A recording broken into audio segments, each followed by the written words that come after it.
Wayanad DCC ട്രഷററുടെ ആത്മഹത്യാ case രാഷ്ട്രീയ പ്രേരിതമെന്ന് ND അപ്പച്ചൻ. കേസിനെ നിയമപരമായി നേരിടും. പാർട്ടി NM വിജയന്റെ കുടുംബത്തോടൊപ്പമാണ്. കത്തിന്റെ പേരിൽ തന്നെ ബലിയാടാക്കുകയാണ്. ഇന്നലെ KPCC സമിതി പ്രശ്നം പരിഹരിച്ചതാണെന്നും ND അപ്പച്ചൻ പ്രതികരിച്ചു. എൻ്റെ പേര് എഴുതി വെച്ചിട്ടുണ്ടായിരുന്നു. എൻ്റെ പേരുണ്ട്, വേറെ കുറേ ആൾക്കാരുടെ പേരുമുണ്ട്, എഴുതി വെച്ചിട്ടുണ്ട്. എന്നതുകൊണ്ട് ഇപ്പോൾ ഞാൻ ഇതിൽ കക്ഷിയാകേണ്ട കാര്യമുണ്ടോ?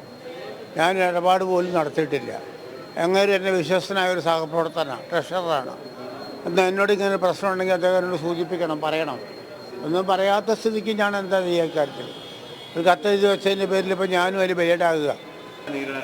ഞാൻ നിയമപരമായി നേരിടാതിരിക്കാൻ പറ്റില്ലല്ലോ. നമ്മുടെ കമ്മീഷൻ്റെ ആൾക്കാർ 4 ആൾക്കാർ വന്നു, കണ്ടു സംസാരിച്ചു, അവരുടെ പ്രശ്നങ്ങളെല്ലാം കേട്ടു, അതിന് പരിഹാരം ഉണ്ടാക്കാമെന്ന് അവർ പറയുകയും ചെയ്തതാണ്.